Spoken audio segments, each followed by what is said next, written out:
Hey everyone, this is Priya and welcome back to my channel go with law. तो आज के इस video में हम बात करेंगे कि जो नए एडवोकेट्स हैं, जूनियर एडवोकेट्स।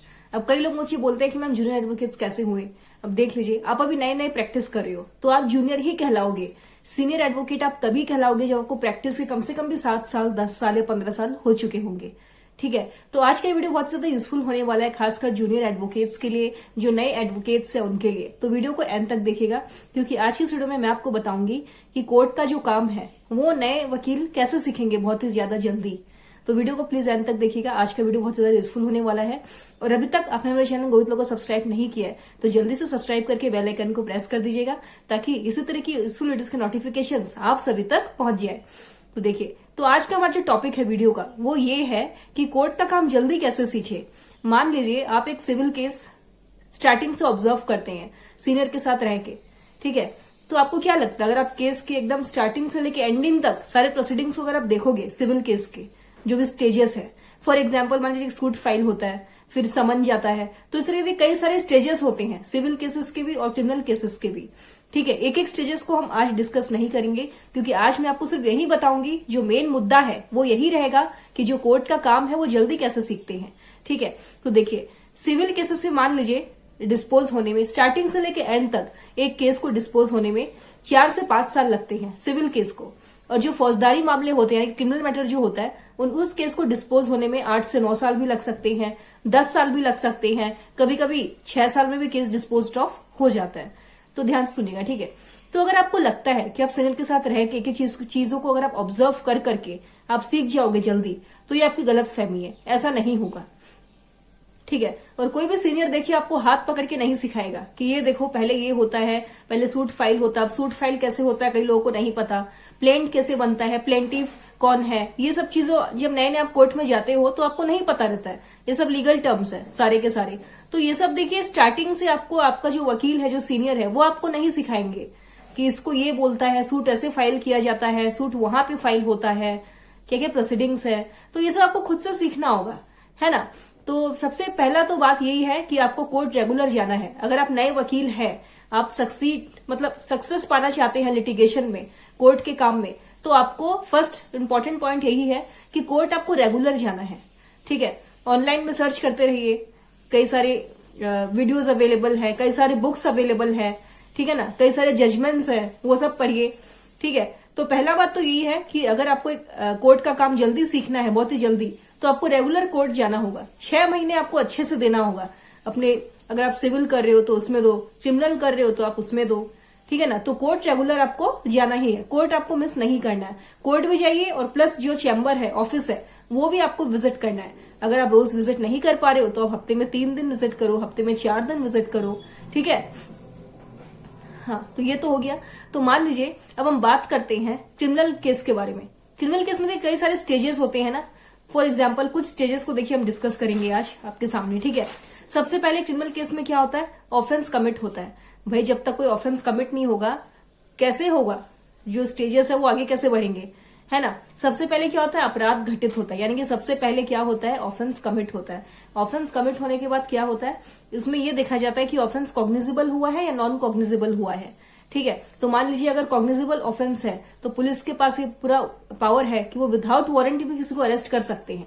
अगर ऑफेंस नॉन कॉग्निजिबल है तब उन्हें मजिस्ट्रेट से प्रॉपर अथॉरिटी लेना पड़ता है। ठीक है, तो देखिए शॉर्टली हम डिस्कस करते हैं। जैसे कि मान लीजिए क्रिमिनल केस में सबसे पहले ऑफेंस कमिट होता है, फिर ठीक है, फिर नियरेस्ट पुलिस स्टेशन में आप जाते हो, ठीक है, एफआईआर को रजिस्टर कराने। तो नंबर 2, अगर मान लीजिए पुलिस अगर रिफ्यूजर्स करते हैं, वो रजिस्टर नहीं करते हैं आपके एफआईआर को, तब आप क्या कर सकते हैं, एसपी के थ्रू भी आप कंप्लेंट रजिस्टर कर सकते हैं। फिर आप मजिस्ट्रेट के पास भी जा सकते हैं कोर्ट में कंप्लेंट दर्ज करवाने के लिए। फिर इन्वेस्टिगेशन होता है। ठीक है, इन्वेस्टिगेशन में क्या क्या होता है, कलेक्शन ऑफ एविडेंस होता है। फिर प्रोसीडिंग्स द स्पॉट, ठीक है, जो भी आपके स्पॉट में क्या क्या घटित हुआ, क्या क्या घटना हुआ है, वो सारे को जाके पुलिस वाले वहां पे जाके ऑब्जर्व करते हैं। फिर आता है एग्जामिनेशन ऑफ विटनेस। ठीक है, फिर आता है अरेस्ट। अरेस्ट इसमें देखिए 2 तरह का होता है, एक आपका ये होता है विथ वारंट और विदाउट वारंट, 2 टाइप का अरेस्ट होता है। फिर आता है बेल। तो बेल देखिए एडिशनल ग्राउंड हो गया, एडिशनल स्टेज हो गया बेल। बेल की जरूरत यहाँ पे तभी पड़ती है जब एक्यूज्ड को लगे कि हाँ भाई मैं, मतलब मुझे गिरफ्तारी का डर है कि मैं गिरफ्तार हो सकती हूँ या हो सकता हूँ। ठीक है, और जब पुलिस को भी लगे कि हाँ वही शक उस पर जा रहा है तो वो बंदा को गिरफ्तार करना जरूरी है, तब यहाँ पे बेल का मैटर आता है, अदरवाइज यहाँ पे बेल का कोई नहीं आता है। तो ये एक रेमेडी हो गया एक्यूज्ड के लिए, ठीक है। इसके बाद क्या होता है, कंप्लीशन ऑफ इन्वेस्टिगेशन, इन्वेस्टिगेशन खत्म हो जाता है। फिर आता है कॉग्निजेंस ऑफ ऑफेंस, मैजिस्ट्रेट यहाँ पे कॉग्निजेंस लेता है, ठीक है, ऑफेंस का। तो मैजिस्ट्रेट देखिए क्या करता है, आगे का प्रश्न है ट्रायल का। तो मैजिस्ट्रेट को लगता है कि हाँ भाई केस बन रहा है, तब तो वो केस को आगे बढ़ाएंगे, ट्रायल शुरू होगा, ठीक है। अगर उन्हें लगेगा कि सारे चीजों को ऑब्जर्व करने के बाद अगर एंड में उन्हें लगेगा कि नहीं केस कोई नहीं बन रहा है, तब वो क्या करेंगे, वो केस को आगे नहीं बढ़ाएंगे, वहीं पे डिस्पोज्ड ऑफ हो जाता है केस। फिर चार्ज फ्रेम होता है, मान लीजिए ट्रायल हुआ, ट्रायल के बाद चार्ज फ्रेम हुआ, ठीक है। फिर ट्रायल में देखिए डिफेंस बाय प्रोसिक्यूशन होगा, जो प्रोसिक्यूशन है वो अपने डिफेंस को साबित करेंगे कोर्ट में। फिर जो डिफेंस एडवोकेट है वो अपना डिफेंस देंगे। क्रॉस एग्जामिनेशन होता है, री एग्जामिनेशन होता है, एग्जामिनेशन इन चीफ होता है। फिर होता है जजमेंट, तो जजमेंट में या तो एक्विटल होता है या तो कन्विक्टेड होता है। तो इन सारी चीजों को आपको क्या करना होगा, हाँ यही सब शुरू करते हैं। तो आपने देखा ना क्रिमिनल स्टेजेस का जो स्टेजेस है क्रिमिनल का, वो यही सब था। इसको डिटेल में आज हम डिस्कस नहीं करेंगे, ठीक है। तो आपको देखिए मान लीजिए यहाँ पे स्टेप्स पे ध्यान देना है, ठीक है। मान लीजिए यहाँ पे चार्ज की मान लीजिए 3 फाइल है आपके सर के ऑफिस में, एविडेंस के 2 फाइल है, अपीयरेंस के 3 फाइल है, आर्ग्यूमेंट के 4 फाइल है। तो इस तरीके के ना आपको ऑफिस में फाइल्स मिलेंगे।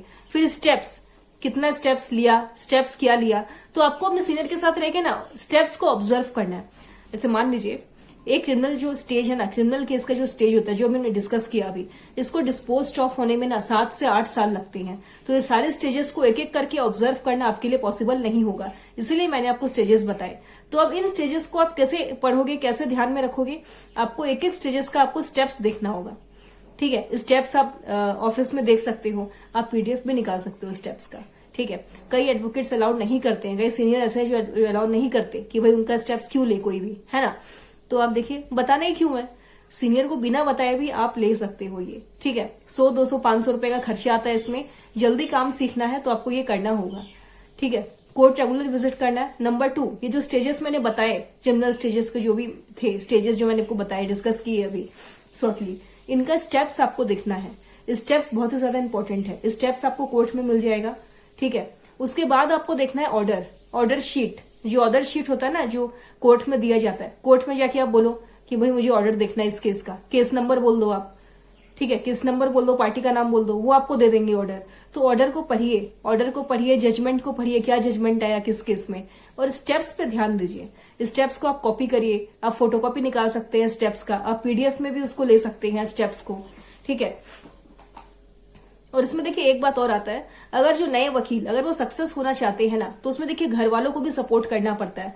फॉर एग्जाम्पल आप अच्छा एडवोकेट बनना चाहते हो, आपको एक लैपटॉप की जरूरत होगी, आपको कोई 2 व्हीलर की जरूरत होगी, जैसे स्कूटी हो गया, बाइक हो गया, कुछ भी जो भी आपको आता है आपकी सुविधा के अनुसार।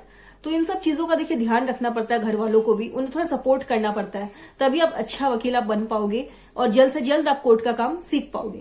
तो देखिए जो स्टेजेस है इस पे ध्यान दीजिए, रेगुलर कोर्ट जाइए, ठीक, प्रैक्टिकल बातें ये सारी चीजें।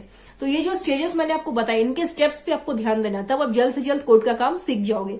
तो स्टेप्स को जाइए, रीड आउट करिए स्टेप्स को, बुक्स पढ़िए, ठीक है। जो भी इंपॉर्टेंट आपको लगता है ऑफिस में जाके आप ड्राफ्टिंग करिए, तो ड्राफ्टिंग आप खुद से करेंगे, खुद से स्टेप्स प्रिपेयर करिए, तो आपको पता चल जाएगा कि कैसे स्टेप्स प्रिपेयर हो रहा है। आर्ग्यूमेंट के बाद क्या हुआ, अपीयरेंस के बाद क्या हुआ, जजमेंट के बाद क्या हुआ। तो इन चीजों को आपको ध्यान में रखना है, इन चीजों को ही आपको ध्यान में रखना है। कौन सा केस कौन से सेक्शन के तहत में रजिस्टर हुआ है, सीआरपीसी हो चाहे, अभी तो बीएनएसएस नए लॉज आ गए हैं, बीएनएसएस, बीएसए और बीएनएस। तो इन सारे केसेस को पढ़िए, बुक्स को पढ़िए, नए जजमेंट्स को पढ़िए, और कोर्ट रेगुलर जाइए, सीनियर क्या क्या कर रहे हैं उनको ऑब्जर्व करिए अच्छे से। अगर आप सोचोगे ना कि सीनियर मुझे खुद से सिखाएंगे हाथ पकड़ के, आज ये बनाया देख लो भाई ये कैसे बनता है, कैसे प्रोसीडिंग्स कैसे क्या है, तो ये गलत है। कोई भी सीनियर्स देखिए हाथ पकड़ के किसी भी जूनियर को कभी भी कुछ भी नहीं सिखाने वाला है, ये गारंटीड है। आपको खुद से सीखना होगा, खुद से आगे बढ़िए, खुद से स्टेप्स कलेक्ट करिए, कोर्ट में जाके ऑर्डर को पढ़िए बार बार जाके, कौन सा केस था, इस केस में स्टार्टिंग से लेके एंडिंग तक ध्यान दीजिए क्या हुआ था, उसके बाद क्या हुआ, फिर नेक्स्ट स्टेज में क्या हुआ, है ना। तो इन चीजों को पढ़िए, स्टेप्स पे ध्यान रखिए। अगर स्टेप्स वो आपको नहीं दे रहे हैं, आप उसका फोटोकॉपी ले लीजिए, किसी और से अपने जो भी कलीग है आपके उनसे मंगवा लीजिए स्टेप्स को, सीनियर से बात करिए। अगर वो नहीं देते हैं तो ठीक है, कोई बात नहीं है, कोई इश्यू नहीं है, आप रिक्वेस्ट करिए। फिर भी वो नहीं मानते हैं तो आप ले जा करके पीडीएफ उसका निकलवा लीजिए, ठीक ठीक है ना। तो इस तरीके से अपने पास में रखिए, उसको घर पे रीड आउट करिए। कोर्ट भी जाते हैं तो फोकस करिए अपने काम में, और कोर्ट रेगुलर जाना है, कोर्ट एब्सेंट नहीं करना बिल्कुल भी, ठीक है। तो ये कुछ स्टेजेस के देखिए जो मैंने आपको बताए, आर्ग्यूमेंट के स्टेप्स, अपीयरेंस के स्टेप्स, ये सारे स्टेजेस के स्टेप्स को आपको पढ़ना है जल्दी से जल्दी, ठीक है। और कोई डाउट्स है तो मुझे कमेंट में पूछेगा। और एआईबी के रिजल्ट के बारे में कई लोग मुझसे पूछ रहे थे, तो रिजल्ट अभी तक देखिए आया नहीं है, कोई अपडेट नहीं है। जैसे रिजल्ट आ जाता है आपको जल्द से जल्द अपडेट में दे दूंगी। So I hope you guys are doing good. See you guys in next video. Bye bye, take care everyone, good night.